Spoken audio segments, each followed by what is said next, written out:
இப்போ பார்த்தீங்கன்னா நம்ம இதுக்கு தான் வந்து ஹேண்ட் ஆயில் போடுறோம். மெயினாக காடி கரெக்டாக எடுக்கணும். நம்ம இதை கரெக்டாக வந்து கட் பண்ணி இதோட ஷேப்புக்கு கொண்டு வந்து வச்சு பாலிஷ் பண்ண ரீசன் என்ன அப்படின்னா, நம்ம இந்த பக்கம் மிஷின் போகாது. கிட்டத்தட்ட ஒரு 3 ஃப்ளோரு. இந்த 3 ஃப்ளோரும் பார்த்தீங்கன்னா நம்ம வந்து 2 படி விட்டு ஒரு படி வந்து கரெக்டாக ஹோல்ஸ் போட்டுருக்கோம். ஹோல்ஸ் போட்டுட்டு அதுக்கப்புறம் 2 எட்ஜ்லையும் போஸ்ட் வைக்க போகிறோம். இந்த எட்ஜ்லையும் அதுக்கப்புறம் பார்த்தீங்கன்னா இந்த எட்ஜ்லையும் போஸ்ட் வைக்கிறேன். சென்டரில் வந்து நம்ம ஃபைனலாக 2 இன்ச் ரவுண்டு பைப் போட்டதுக்கப்புறமா அடுத்து நம்ம சென்டரில் லெவல் பார்த்து அப்படியே போஸ்ட் வைக்க வேண்டியதான். இப்போ வந்து நம்ம ஃபஸ்ட்டு டாப் பைப்பை தான் வந்து ஃபிட் பண்ண போகிறோம். அதனால் இந்த பக்கம் எட்ஜ் இருக்குங்களா, இந்த எட்ஜில் வந்து பார்த்தீங்கன்னா ஒரு குழி இருக்கும். ஓகே, இதில் வந்து மாஸ்டர் போஸ்ட், இதில் வந்து ஒரு 2 இன்ச் பால் வந்துடும். அதுக்கப்புறம் என்ன பண்ணுறோம், நம்ம அப்படியே கீழே இருந்து அப்படியே மேலேருந்து கீழே அப்படியே கனெக்ட் பண்ணிக்கிட்டே போகிறோம். இது வந்து கீழே இருந்து போட்டாக்கா நமக்கு வந்து மாடிப்படி போட முடியாது, இதோட லெவல் கிடைக்காது. அதனால தான் நம்ம வந்து என்ன பண்ணுறோம்னாக்கா இப்போ மேலே இருந்து போடுறோம். ஓகேவா? ஸோ மறக்காமல் அந்த வீடியோ ஃபுல்லாக பாருங்கள். அப்போ தான் உங்களுக்கு வந்து நான் எப்படி இந்த ஹேண்டில் போடுறேன் அப்படிங்கிற விஷயத்தே தெரியும். இப்போ பார்த்தீங்கன்னா நம்ம வந்து சொன்ன மாதிரியே டாப்லேருந்து ஸ்டார்ட் பண்ணியாச்சு. ஸோ இந்த பக்கம் ஒரு பெண்டு போட்டு நம்ம இதை வந்து பாலிஷ் பண்ணிட்டோம். இதை பாலிஷ் பண்ண ரீசன் என்ன அப்படின்னா, நம்ம இந்த பக்கம் மிஷின் போகாது. ஓகேங்களா? அதனால் நம்ம என்ன பண்ணுறோம்னாக்கா இங்கே பாலிஷ் பண்ணி அதுக்கப்புறமா நம்ம வந்து இதை ஃபிட் பண்ணிட்டோம்.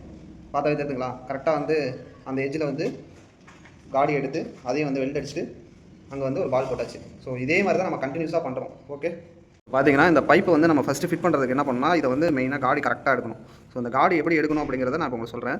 இப்போ நம்ம ஃபஸ்ட்டு இந்த எட்ஜில் ஒரு போஸ்ட் இருக்கியா, இந்த எட்ஜையும் அந்த எட்ஜ் போஸ்ட்டையுமே வந்து நம்ம என்ன பண்ணிட்டோம்னாக்கா கிராஸாக கட் பண்ணிவிட்டோம். சென்டர் போஸ்ட் வந்து நம்ம ஃபைனலாக தான் வைக்க போகிறோம். ஓகேவா? இப்போ அடுத்து நம்ம பார்த்தீங்கன்னாக்கா இப்போ இந்த மாதிரி நம்ம வச்சிட்டோம் அப்படின்னாவே நமக்கு வந்து அடியில் கேப் இருக்குங்களா, அந்த அடியில் உள்ள கேப்பை வந்து நம்ம என்ன பண்ண போகிறோம்னாக்கா டேப் வச்சு அளக்க போகிறோம். ஸோ இதை டேப் வச்சு அளந்தாக்கா இது வந்து ஒரு 1.5 இன்ச் இருக்குது.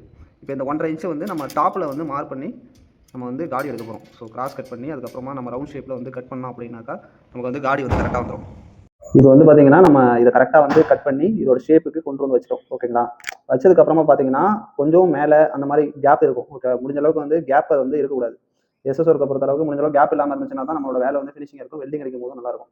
ஸோ இப்போ நம்ம என்ன பண்ணிட்டோம்னாக்கா கரெக்டாக காடி எடுத்தாச்சு. இப்போ அடுத்து நம்ம டாக் போட்டுட்டு அதுக்கப்புறமா நம்ம என்ன பண்ண போகிறோம்னாக்கா டாப்பில் வந்து டாக் போட போகிறோம். ஸோ டாப்பில் டாக் போட்டாச்சு அப்படின்னா அடுத்து வந்து அந்த போஸ்ட் இருக்கு இல்லையா, அந்த போஸ்ட்டுக்கும் அந்த டாப்பில் உள்ள பைப்பையும் வந்து நம்ம ஜாயின் பண்ண போகிறோம். ஸோ ஜாயின் பண்ணியாச்சுன்னா இந்த பக்கம் 2 இன்ச் பைப்போட ஒர்க் வந்து முடிஞ்சு.